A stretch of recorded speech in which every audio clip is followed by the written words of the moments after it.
Bonjour tout le monde, bienvenue dans cette nouvelle vidéo dans laquelle on continue nos vidéos sur le spanning tree. Donc dans cette vidéo on va voir Rapid Spanning Tree. Donc Rapid Spanning Tree il hérite du standard Spanning Tree, c'est-à-dire il y a toujours un root bridge ou un root switch, il y a toujours des designed ports, il y a toujours un root port pour chaque switch, et il y a les designed ports. Et il y a les blocs ports, donc c'est presque la même chose. Donc ce qu'il rapporte de nouveau, ce qui est très très intéressant, c'est la rapidité c'est-à-dire dans le standard spanning tree, si par exemple cette liaison tombe en panne, ou bien ce port-là il est shutdowné, donc pour que cette liaison prend le relais, donc ça prend 30 secondes. Ce qui est énorme dans les temps modernes. Donc, ce que rapporte Rapid Spanning Tree, c'est que cette liaison tombe en panne, donc c'est ça, elle se met up en fraction de seconde. Donc c'est ce qu'on va voir dans notre lab. On va essayer de mettre cette liaison là down et on verra combien de temps ça va prendre. Et après on activera Spanning Tree dans tous les switches, un Rapid Spanning Tree. Et après on verra le temps que ça va prendre pour que cette liaison là se mette en marche. Donc on va vers switch 1, c'est-à-dire si lui on va tout exécuter, donc on va essayer de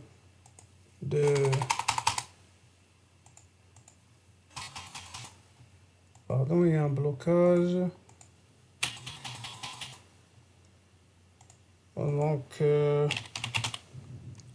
conf T, donc interface Giga, je vais juste chez 00. Pardon, avant, je dois activer les logs pour que, donc spanning tree,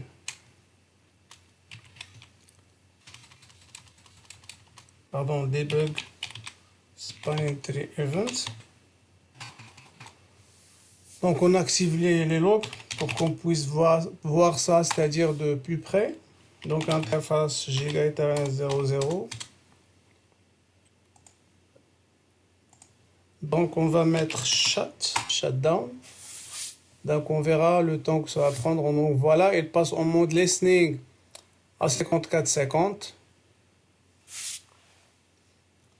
Donc normalement il doit être à 55-15 en mode 55, ouais 5 pardon. Il y a 10 plus donc c'est 55-5. Donc en mode learning, et il va être à 55-20 en mode forwarding. Voilà, donc 55-20 en mode forwarding.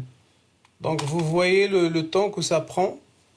Donc ce qu'on va faire maintenant, c'est que bien sûr on va annuler ce qu'on a fait, nos chats.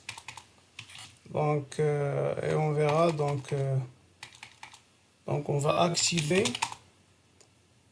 spanning tree mode Rapid Spanning Tree. On va refaire la même commande sur les autres switches. Spanning Tree Rapid mode Rapid Spanning Tree. Et on va vers le switch 2. On va refaire la même chose. Donc Spanning Tree mode Rapid Spanning Tree.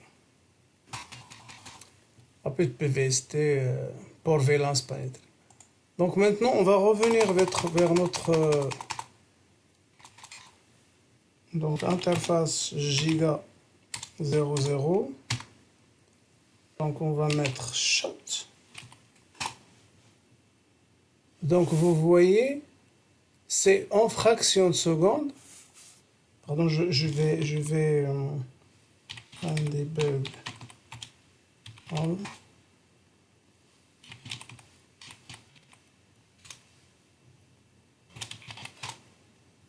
Donc juste pour pouvoir donc vous voyez là le Giga 01 est en mode root port, c'est à l'instant T, c'est-à-dire juste après chat, donc il a pris le relais.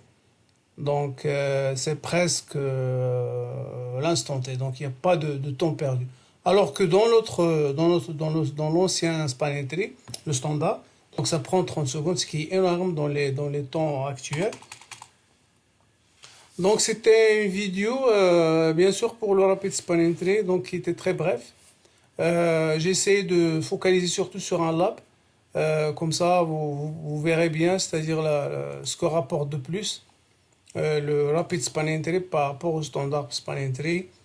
Donc, je vous souhaite un bon début de semaine et on se verra la semaine prochaine dans un autre mode de Span Entry dans lequel on va essayer d'attaquer, c'est-à-dire les améliorations qui ont été faites par rapport aux anciens modes de Span Entry. Merci beaucoup pour votre attention. Je vous souhaite une excellente semaine et à bientôt. Au revoir.